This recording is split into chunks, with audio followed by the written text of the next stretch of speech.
But look, it's all very nice having a next-gen console and living in the future, but the PS2 wasn't just going to go away.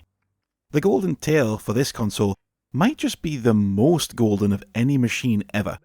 So obviously, we were about to get some proper classics right at and beyond the end of the 6th generation. The only question with this game specifically is, why the hell did it take so long? Let's go.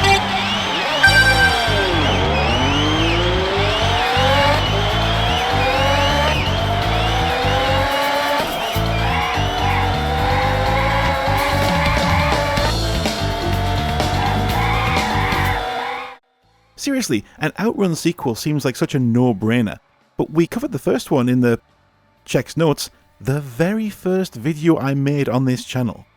So almost 2 years later in our time, but nearly 20 years later in real time, they finally got around to making another one. Don't start on about Turbo OutRun and OutRunners. Obviously there were quick arcade follow-ups in the next couple of years, but then nothing for over a decade. The home ports of those games were universally garbage too. Oh, and does anyone remember OutRun Europa? No you don't lie, don't you lie to me, you don't remember OutRun Europa, lying little shit. You sit on a throne of lies. But in 2003, Sega finally got their heads out their asses and decided to do a proper sequel. The fact that it was called OutRun 2 tells you everything you need to know about how Sega themselves felt about those odd games that happened in between. And to the surprise of nobody, it was an enormous hit in the arcades. But of course, I live in the UK, where the arcade scene had been effectively dead for quite some time, so it would need to have a home version for me to even notice it. The Xbox had a direct port in 2004, but the definitive version of this game is known as OutRun 2006, and it adds so much content and game modes that it transforms a relatively simple arcade blast into a fully featured home racing game experience. Nostalgia can only get you so far. It's all very well taking us back to the halcyon days by the seaside, or in my case, in Dickens' Home Improvement Superstore. If you're just jumping on an arcade machine for a couple of minutes, then a straightforward recreation of that game, in gorgeous new 3D graphics, blue sky, sandy beaches and a classically OutRun soundtrack, is all you need for a 2003 mega hit.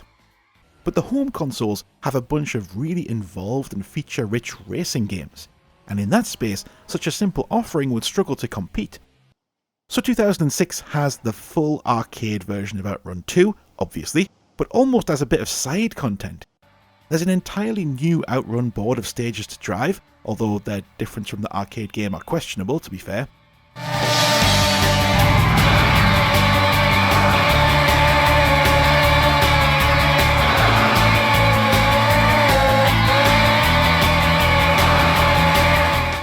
They're the same picture.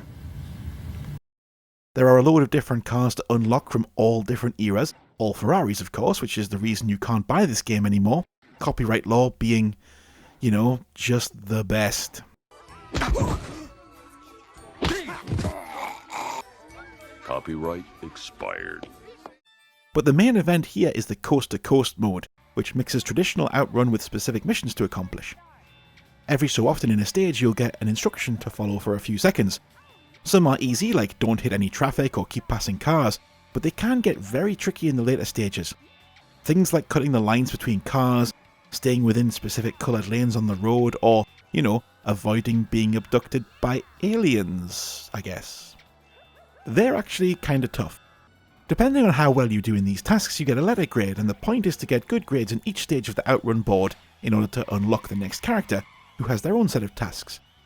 The Flagman stages are pretty straightforward, but if you want to unlock all the lovely ladies, you're going to need pretty flawless driving and drifting skill. Speaking of which, none of this would be as addictive and engaging as it is if the gameplay wasn't so satisfying, and that's where the game just dominates the competition. It's remarkable how the feeling of the original has been retained here, even as everything is moved into 3D. The thrill of having the world come at you at speed, just over the central horizon, is still here, thanks to the undulating landscape, albeit with some impressive moments in which the background is framed, so you can plan your movements. And you do need to plan a bit because the drift here is absolutely essential. A bit like Ridge Racer, you can throw the car into a slide in order to fly around tight bends with ease.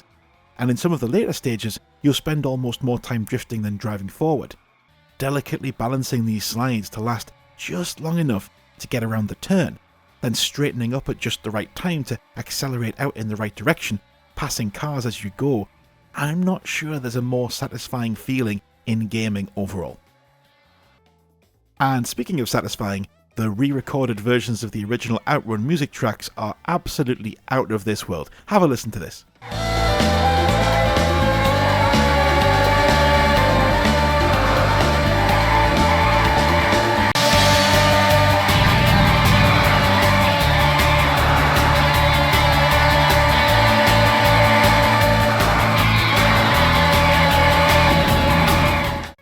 The biggest testament to the quality of this game is that it might be the retro game I play the most to this day. I still regularly put hours into this one when I want to kick back and relax of a weekend. High engagement, low stakes, sunny skies, blue ocean gaming, which is what Sega has always been the best at. And because it's so simple, the PSP version is pretty much indistinguishable from the PS2 and Xbox versions, which is also mightily impressive. I would tell you to go and get this now if you don't have it, but like I say, unfortunately it's a tough one to get hold of these days. But, you know, there are other ways. Congratulations!